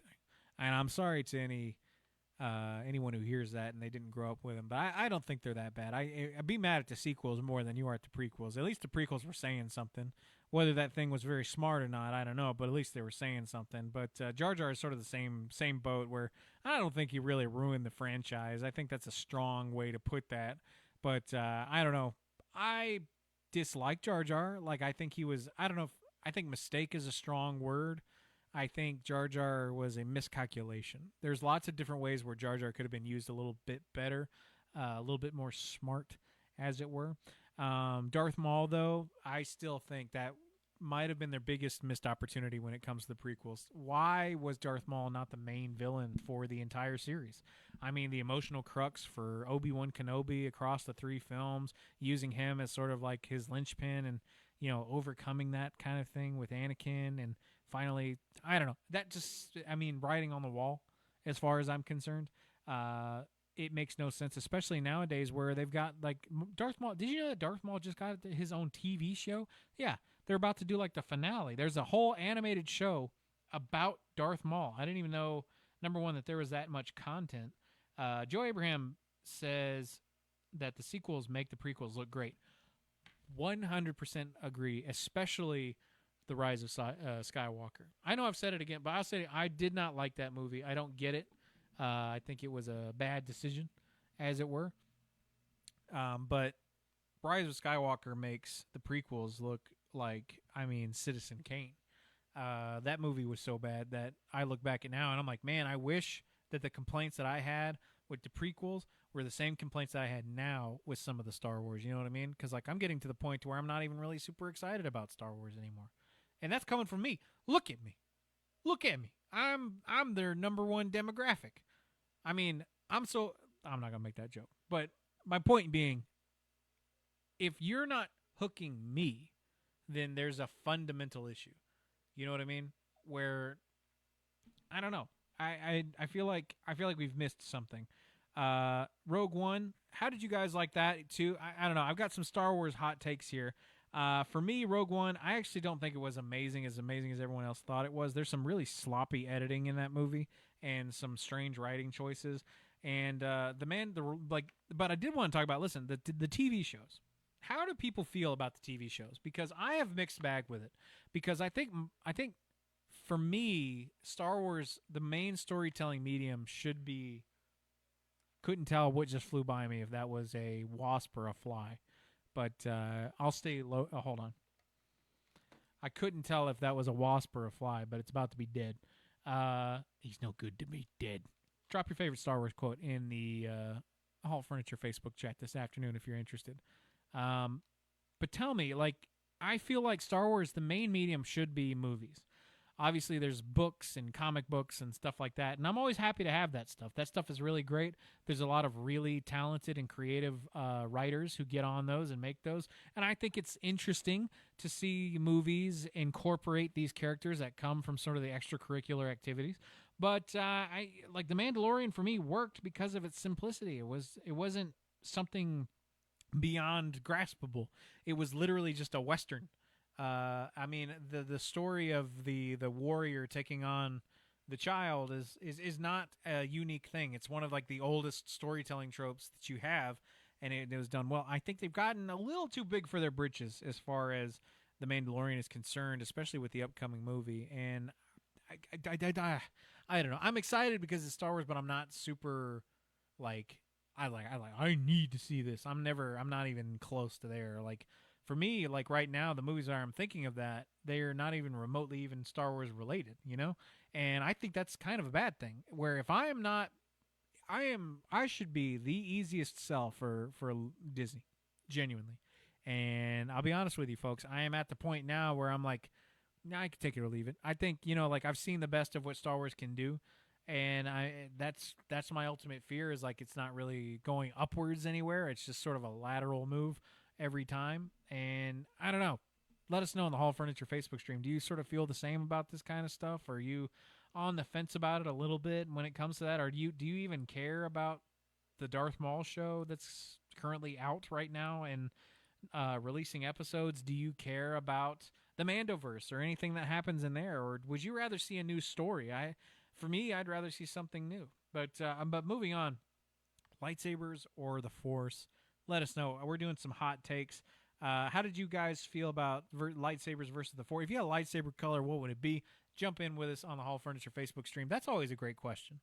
If you had a lightsaber color, what would it be? Not just your favorite, but if you thought you had one, I would like to know what you guys would have personally. Sorry, I got distracted. Out of curiosity, I am curious of where you guys sort of land on that. Where I'm not tired of Star Wars, but I feel like Star Wars has a lot of catching up to do for me as far as interest, as it were. All right, stay tuned with us. We've got more Unleashed presented by our friends over there at Burroughs Termite and Pest Control. After this, we're going to take a quick break and then be back with more after this. Stay tuned. You may not realize it, but where you bank matters. Citizens Tri-County Bank has been serving southern Middle Tennesseans since 1972. And while we offer all the same services as the big guys, Citizens is a community bank, meaning our decisions, big and small, are made here locally with our community in mind. So whether you need a loan for that startup or to refi, we take pride in being the only community bank you'll ever need. Citizens Tri-County Bank, member FDIC, equal housing lender. For a limited time, TVA Energy Right is offering up to $500 in cash rebates for attic insulation and air sealing through your local power company. Prince Insulation, part of TVA's quality contractor network, ensures licensed, insured professionals get the job done right. Proper insulation can lower your energy bill by up to 10% and keep your home comfortable year-round. Serving Franklin, Coffee, Marion, Grundy, Moore, and Bedford counties. Learn more and see if you qualify at princeinsulation.com. This is Joe Abraham, inviting you to join me and Chewy every Tuesday morning on the starting lineup for Trending Tuesday. We're breaking down what's buzzing right here in Franklin County and across social media. The stories everyone's talking about, from local headlines and sports chatter to the wild world online. If it's trending, we're tackling it. Don't miss Trending Tuesday on the starting lineup. Weekday mornings from 7 to 9 on ESPN Radio 1340 1069 WCDT Winchester.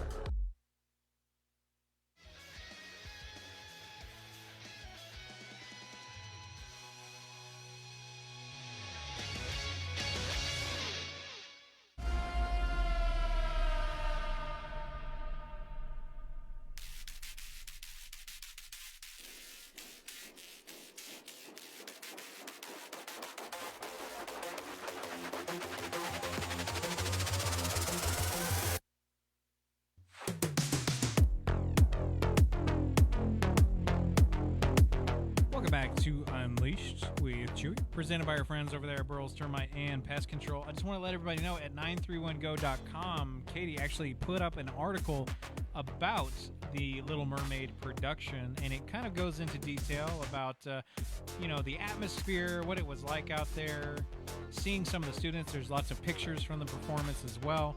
You can go over there at 931go.com. The feature article right now is talking about the wonderful performance that was put on by FCHS out there. And head on over to 931go.com if you're interested. There's plenty more where that's from. They got obituaries, jail reports, news stories, sports, and more. Community calendars, you name it, they got it over there at 931go.com. But if you're interested in seeing a little bit of what was going on out there, go to 931go.com and go check out Katie's article that was done about these guys. All right, jumping back in, it is Star Wars Day, May the 4th. Jump in with us this afternoon on the Hall of Furniture Facebook stream while we celebrate. And jump in with us about, what are some of your favorite Star Wars memories, if you have one. If what's some way that it's touched you. If you don't like Star Wars, let me know. I'm still open to that. I don't know about you, but I'm never too loyal. I don't like to think I am anyway. But there's lots of discussion to be had, especially about the future of Star Wars. I don't know, man. There will be a review. I will say this. So don't worry about that. There will be a review of the upcoming Mandalorian and Grogu movie. But I think we are at a low point right now when it comes to Star Wars movies.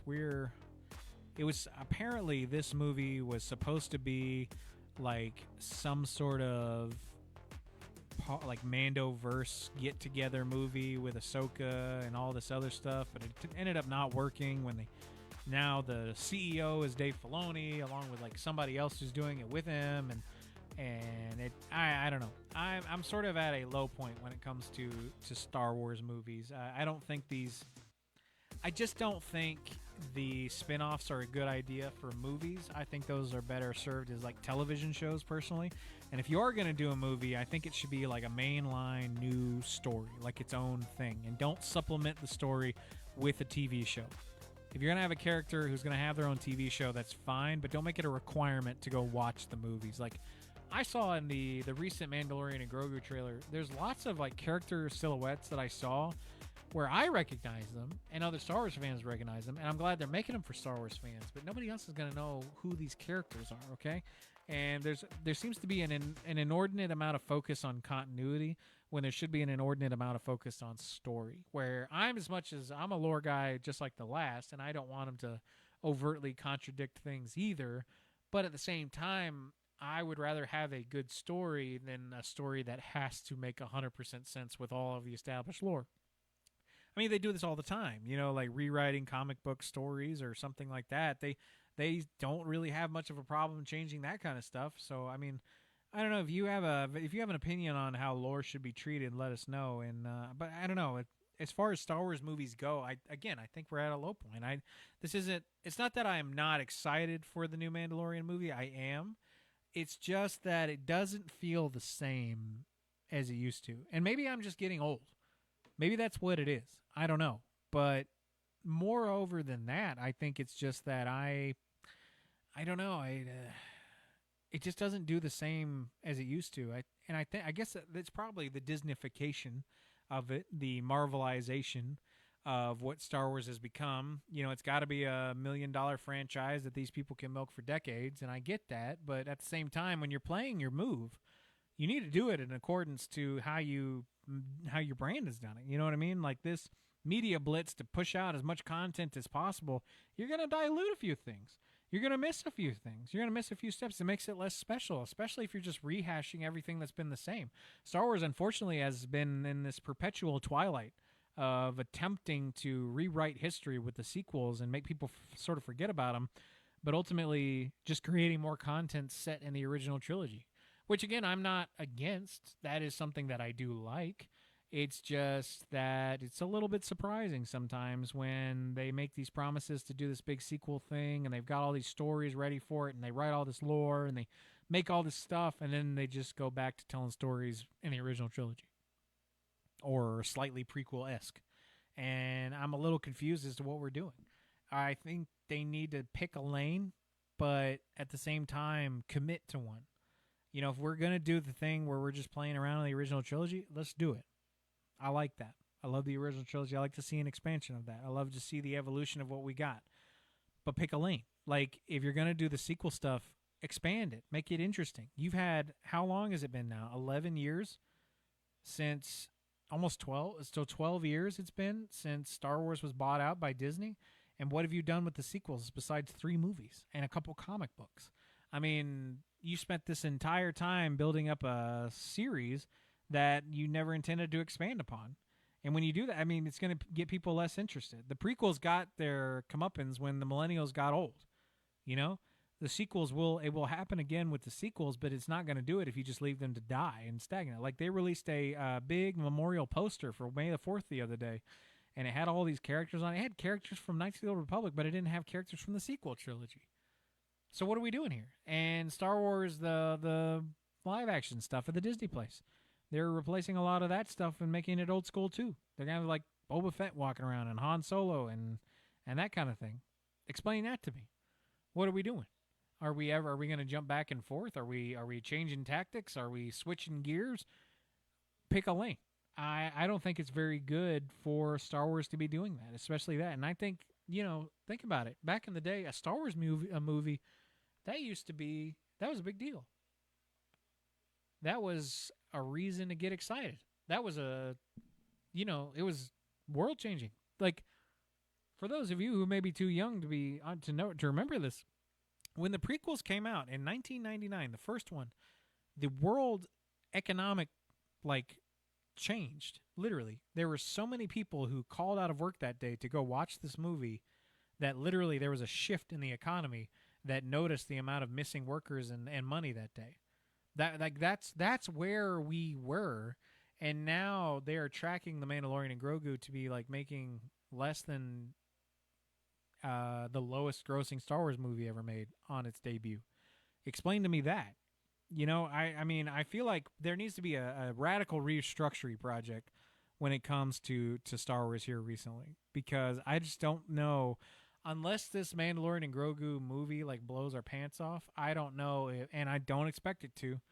I don't know if it'll be 100% worth continuing forward with it, because I don't know about you guys, but I'm a little bored with the Mandalorian story. It's sort of plateaued for me, and I don't know where you can go from here besides just another adventure. It doesn't really feel like we're going anywhere further. We're just sort of telling another story, which again is fine, but like, let's do that in a comic book, or let's do that in a movie, or or not a movie, but or in a book, or a TV show. I don't know if it's wise to spend an entire movie on that, you know? Am I wrong? Let me know in the Hall Furniture Facebook stream this afternoon. You are listening to Unleashed, presented by our friends over there at Burroughs Termite and Pest Control. Give us a call. Don't give us a call. You can give us a call. I'm not gonna pick up though.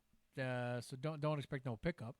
But it is Star Wars Day. Come join us. We're talking. I don't know. You guys excited for what Star Wars has got in store? I am excited. I'm just not super thrilled. I'm not at the. I'm not trembling at the edge of my seat, hoping that, this will be the best thing ever. I'm not really there. And it makes me sad because I'm the kind of guy that you should be selling this to. It should be an easy sell. I mean, I don't know. I am more interested in the future of Star Wars more than than what it is right now. I'd like to see where the franchise goes. I'd like to see some more wild steps. I want to see someone do something a little weird. Take a chance on something. Do something out of the left field. Do something that we're not expecting. Pull us back in and let us know about maybe what we could miss out on if we don't pay attention.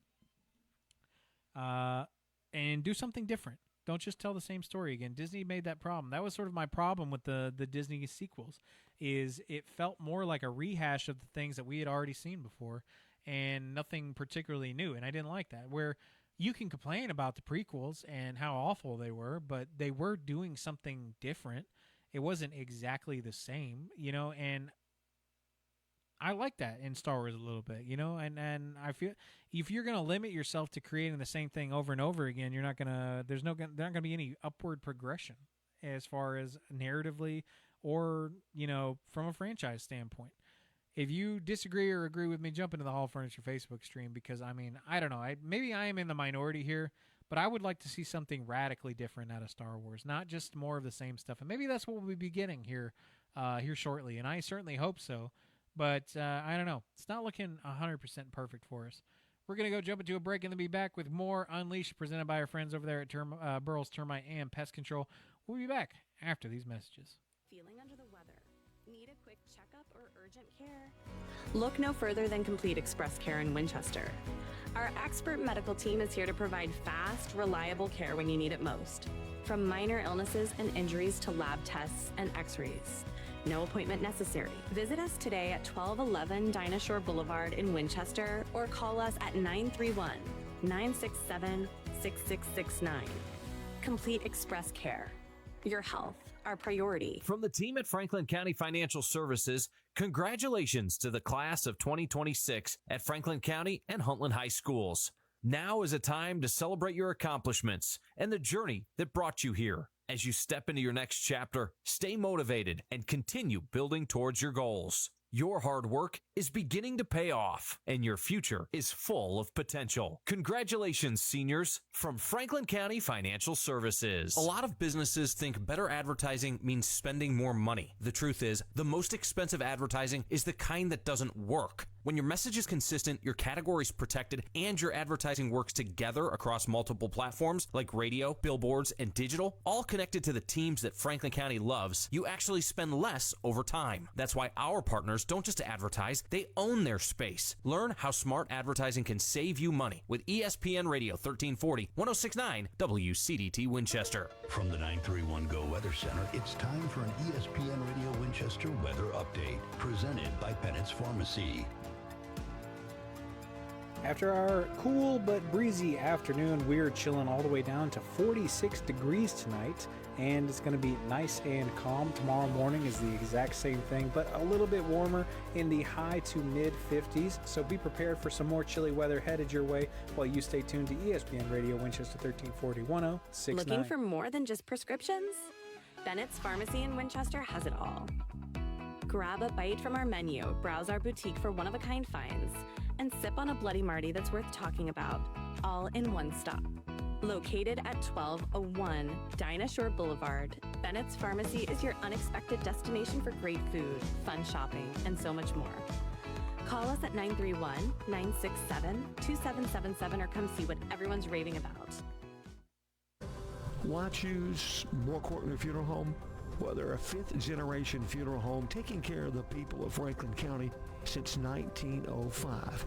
They're committed to serving you, dedicated to providing personalized, professional, and compassionate service to help lighten your burden and help you out during these difficult times. More Courtney Funeral Home, 300 First Avenue Northwest in Winchester, 967-2222. More Courtney Funeral Home. Got a project to tackle or a party to plan? Skip the stress and rent it instead at Reliable Rental in Winchester. From tools and heavy-duty machines to chairs, tables, and event essentials, they've got what you need to get the job done right. Whether it's work or a weekend celebration, Reliable Rental makes it easy. Stop by 2433 Deckard Boulevard in Winchester or check out everything they offer online at reliablerentalfc.com. Reliable Rental. When you need it, they've got it.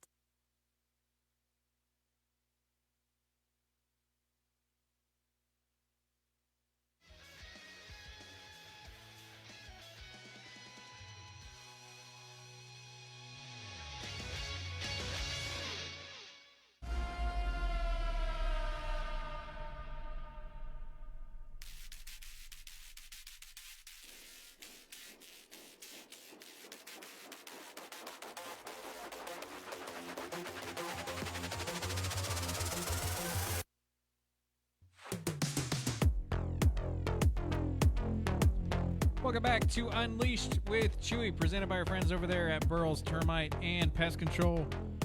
I am joined by my friend Crosby Fett. He says the hush. Over here this afternoon. And we're talking Star Wars. We've been talking about Star Wars all for the last 2 hours now. You believe that? Crosby, oh, dang. Oh, you took it off. Okay. How are you?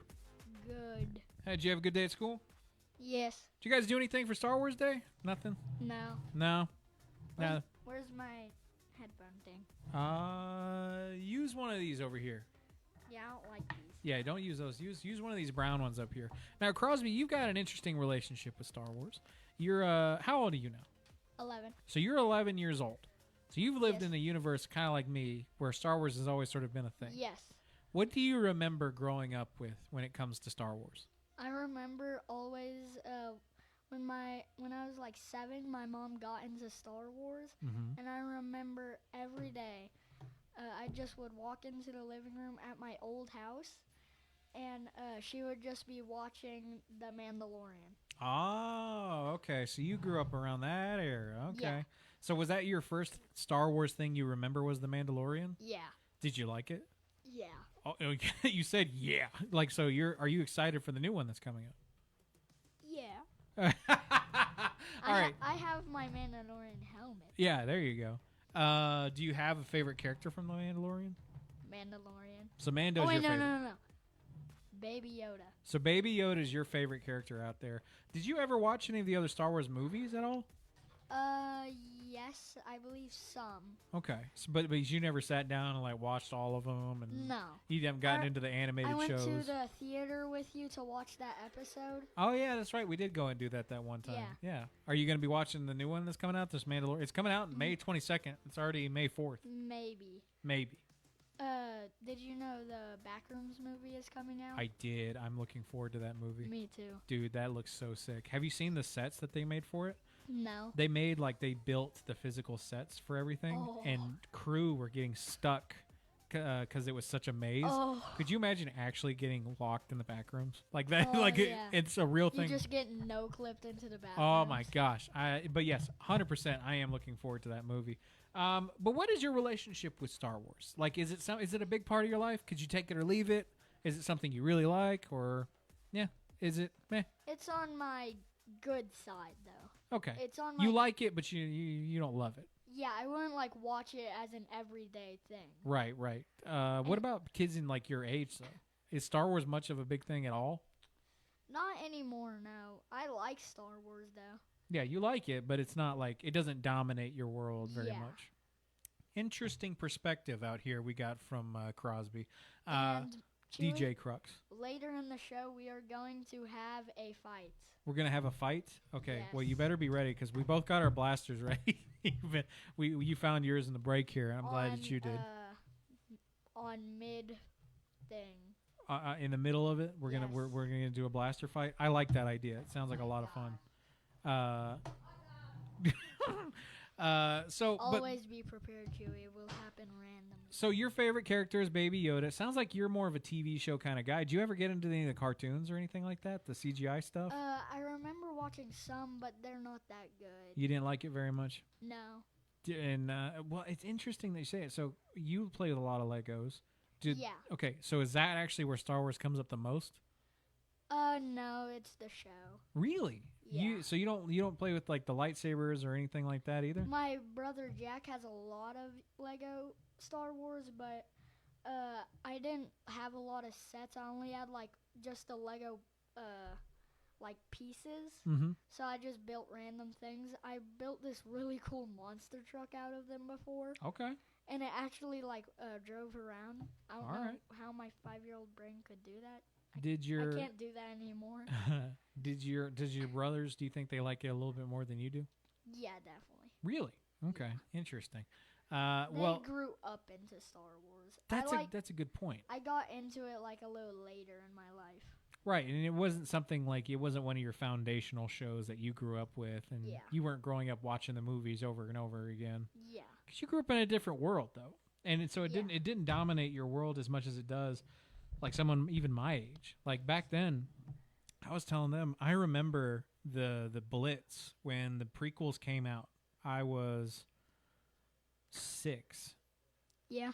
When they came out, when the first ones came out, and I remember the amount of merchandise that they had for this movie, where entire sections of stores were just Star Wars, where it was like in Target. I remember that. Yeah, you've seen this, where they like do that. That used to be just a permanent thing. That wasn't like the seasonal thing where they come up with like certain things where literally there was the toy aisle and then there was the Star Wars section. And here's the thing. Everybody was getting that stuff. Like adults, people our age, or our age, people my age, people your age, everybody was getting this. Yeah. I had friends whose dads would go and buy it and then have it in a room that we weren't allowed to go and touch. And I remember thinking that was weird. And he would be like, yeah, I've got some, but you're not supposed to open them. It's like the trophy. It's like those collectibles figurines that they just keep in the boxes. Yeah. It was the exact same thing. And I remember as a child going and seeing this. It was floor to ceiling, all 4 walls full of Star Wars memorabilia, all brand new. Couldn't touch a lick of it. We weren't allowed to touch one thing. The kids had their own, and then there was dad's stuff. And that was what that was. So it was just a room that was just fully. It was just a room that was just Star Wars. Could you walk into it? Yeah, you could walk in, but it was like on all of the walls, and there was like a table. Literally, he had the boxes from the floor to the ceiling. And those are like thin boxes. Yeah, it's only like that thick. Yeah, and like all on display too. Like it was like a museum or something. Like I like displaying stuff, but. Golly. Homie had it all the way. And then on top of that, can I tell you the weirdest part about this? What? That wasn't considered weird at the time. Yeah. That was actually kind of normal for people back then. Whenever they had like that much Star Wars stuff, it was like, I've got it out in my garage, and the whole garage is like pimped out as Star Wars. Yeah. Nowadays, like I'm like the guy. I'm the closest. And people then you come have to that. like your car is like built around a Millennium Falcon. Oh, I've seen some cars that are like that. Where I know. There was a guy I saw once. He had an El Camino. And he put an R2-D2 in the back and put a motor. So when he would drive around, the R2-D2 would look around while he did it. The R2-D2 is my favorite character that's not in Mandalorian too. Really? Okay. Yeah. Is there a reason why? Or do you just identify with that character? I relate to him. You relate to him a little bit? Yeah, I get it. I agree. R2-D2 is also one of my favorites. One of my personal favorites as far as... whoa, careful. Your blaster might go off. You don't want to do that, do you? Because that would start a lightsaber or a blaster duel. Yes. Yeah, we would be careful. We're going to do that a little later. Okay. How much time we got left? We got about one more break. I'll let you know when we're in the last 10 minutes. And then What do you say we exit the show as a blaster fight? How do you like that? You have to set up a camera where it could see the whole room, Okay. and we just fight in this room. I like that. That sounds like a fun idea. Like we could just hide under the tables and peek. Well, okay. So speaking of Star Wars, though, you say The Mandalorian's your favorite. Is the show your favorite? Like the Mandalorian show? Did you watch that? Have you watched all of the seasons? Not all of them, but I grew up around it, and I watched most of them with my mom. Do you remember much of what was like the last thing you remember in the Mandalorian series?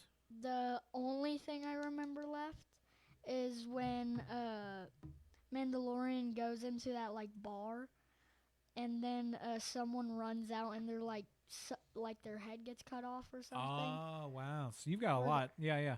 So we need to do a review from you with this new Mandalorian movie coming out. What do you think? Yeah. Would you be willing to sit down for a review of that? We could go to the theater together. Yeah. We need to watch this. I need to know Only what's your me and you. perspective. Oh, okay. Just me and you. You don't want it to be sullied by anybody else. Yeah, because I can only go when Joe goes, and I'm your buddy too. Yeah. Good idea. We'll make a date, and we'll get our notes out, and we'll bring some notes along with us, and we'll take some stuff on it. I am curious though. Do you feel a little disconnected when other people like Star Wars and stuff like that? Is it something that you feel like you missed out on? No, doesn't really bother you that much. No. See, really. I'm glad it doesn't, because I wonder do you think your generation, a lot of the kids are like that? Yeah. Because it seems like a lot of the kids these days are not as hyped about Star Wars as they were when I was a kid. Yeah, I used to be hyped a lot about Star Wars, but not anymore. And it just sort of died down as you Yeah, got it was older? kind of just like a phase. Yeah, and for like those at home, your classmates, are there still kids where it's like that's like the main thing, or has it sort of changed? There used to be kids in my first grade who always wore stuff like that. Actually, when I went to school today, a first grader, since everyone dressed up, but nobody else because we didn't know, we forgot. So one kid showed up in a full Darth Vader suit. Wow. That's actually pretty sick. A full-on Darth Vader suit. But it was one of those weird masks where it doesn't go around your head. It's just the front. Yeah. Yeah. But, and then there was another kid that was Chewbacca. Really? Yeah. Oh, interesting. So you've seen a couple Wookiees today. Yes. Interesting. You're the second. Yeah, I am the second. You're the third. Third? What was the second one? There was this morning, then I saw one later. There were two Wookiees? Yes. So you've seen 3 Wookiees in a whole day today? Yes. Wow. Well, lucky There's duck. a lot of species today. A lot, your kind. a lot of species throughout the galaxy, right? I am your kind, though. You forgot that. Oh, 100%.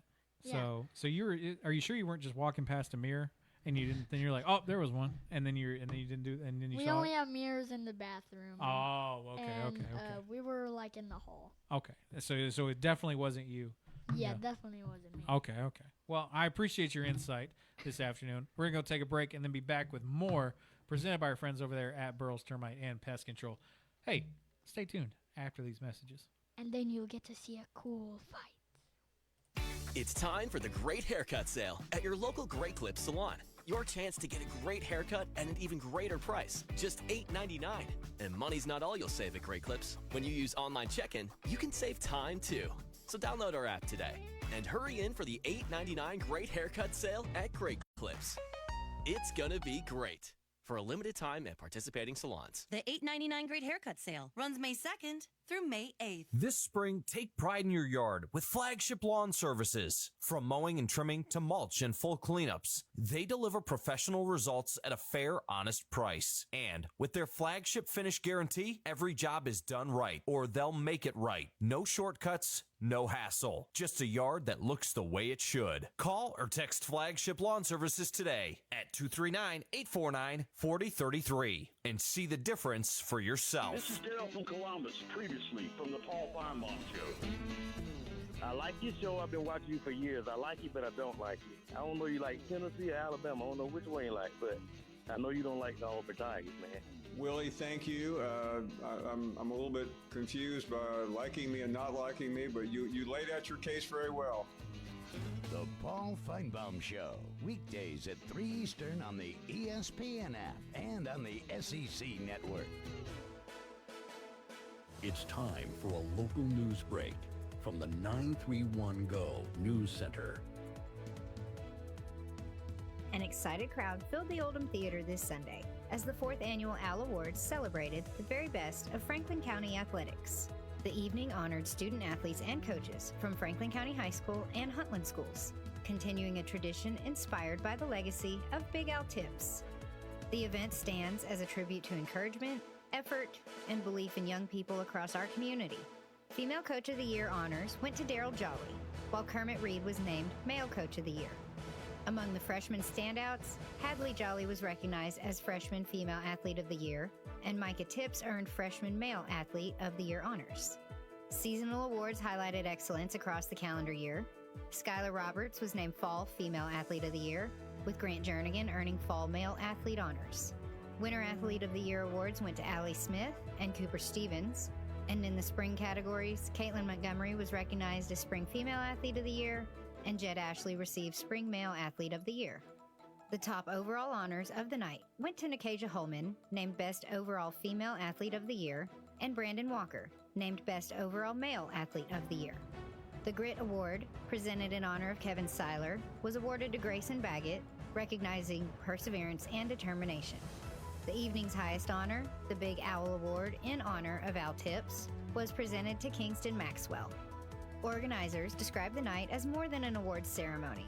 It was a celebration of community, unity, and the lasting impacts of sports in shaping young lives. From Franklin County to Huntland, the message was clear: one county, one community. For more local news and updates, visit 931go.com. Stay informed and stay connected to your community with ESPN Radio Winchester. When it comes to caring for your loved ones, choose a name you can trust. Inhabit Home Health in Winchester, located at 2068 Cowan Highway.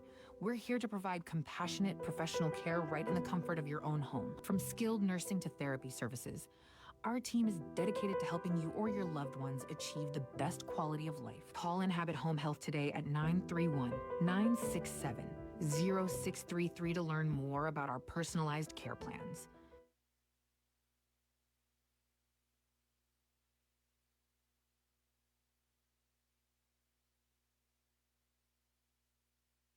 This is Unleashed with Chewy, powered by Burrell's Termite and Pest Control on ESPN Radio 1340, 106.9, WCDT, Winchester.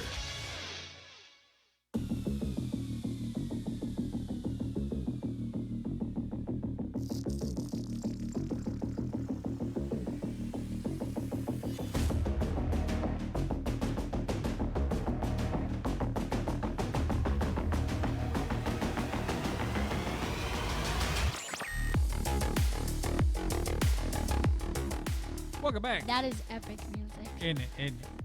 Welcome picked back. the best. Unleashed, presented by our friends over there at Burrell's Termite and Pest Control. I am Chewy. I'm joined by my good friend DJ Crux this afternoon. Or Boba Fett. Or Boba Fett, depending on when the helmet comes on or off, and we'll see. We were talking about some video games in the break here, and Yes. I had talked about that, and I was curious about you. You know, you grew up with video games, and that was a big part of your life, and you know, Star Wars has always been a big part in the video game space, and I was curious, Star Wars video games ever touch you? Like has it ever touched your life before? Yeah, a lot. Really? So what have you actually been playing then, as far as Star Wars goes? I really like Minecraft. I like Minecraft or Roblox. From a Star Wars perspective, like have you ever played any Star Wars video games? I played Lego Star Wars. Really? Which with one did my you play? brothers. Which one? I don't remember, but it had like multiple galaxies. Okay. Well, I actually, believe it or not, I remember getting the original Lego Star Wars game. Yeah. And it came with a ticket to see Episode 3 in it.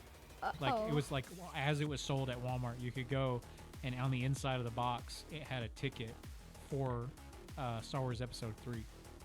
And I did say, and you gave an interesting insight here, Fortnite just released a huge catalog of like new Star Wars content. Yeah. And you had a very interesting response to that. What was that?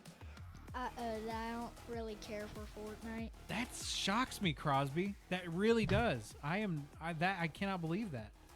What? Why? I figured everyone your age liked Fortnite. Well, one, it's really popular, and I don't want to be like everyone else. I kind of want to be a little different. Okay. But I don't want to be like that kid that, oh, you just want to be different. Like that, so I play other games that other people like too. But, and plus, I play on mobile, so I can't really play. So you're sort of limited by something. Yeah, and if it's just play mobile Fortnite, well, it's laggy and it sucks. As crap. The controls suck for shooters on mobile. Yeah. Well, interesting stuff. I didn't know, because I know if you play that, I was like, I would start playing Fortnite if that's what you played, and I'd be like, okay, we'll try that, but I don't know. I'm not interested in it. There's not a whole lot of Star Wars video games that I'm super interested in right now either. Fortnite that I really like is when I used to play with my brothers. He split screened it and then on the Switch, and I really liked going into this map where it was like a giant city, and you could pick whatever you wanted, where you can like grab stuff if you want. Sure. And I got stuff. And there was this one where if you shoot something, you become that object. Interesting. So, and my brothers didn't know. So I shot something like a chair, because I got a plane and we always flew to this like burger place because there was no one there. We wanted to be by ourselves. And I just transformed in one chairs and stood there, and nobody noticed me. Not bad, not bad. Well, if any other Star Wars games pop up, and me and you will play them together, we'll tell them all about it, wouldn't you say? Yeah.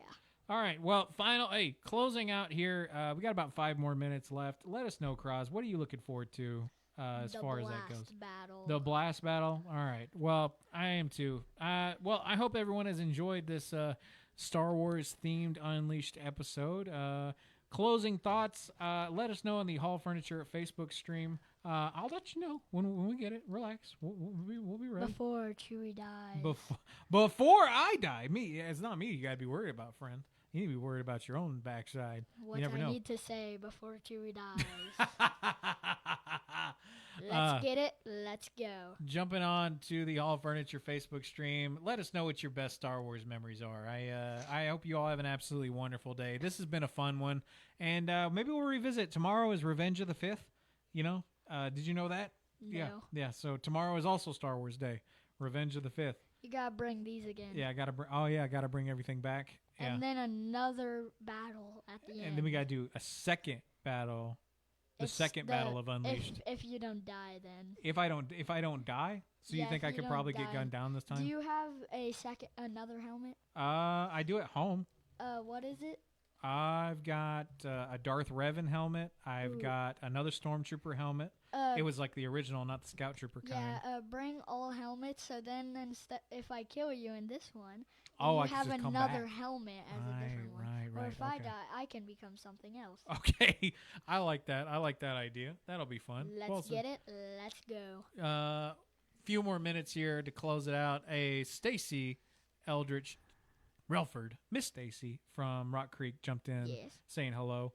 Good afternoon, Miss Stacy. I hope you're doing wonderful out there. We're having a good time on this May the 4th edition of Unleashed with Chewy. Let us know in the Hall Furniture Facebook stream before we get closed out of here. What has been your favorite Star Wars movie, your Star Wars moment, favorite Star Wars memory? Let us know. I am curious about what you guys like to do out there, and I don't know if you've got anything like that. When I shoot the blaster, we start. But me and Cross have we have an appointment. Get on your helmets. We have an appointment at high noon, so I just got one thing to say. Thank you all so much for tuning in this afternoon. I hope you all have an absolutely wonderful Monday afternoon.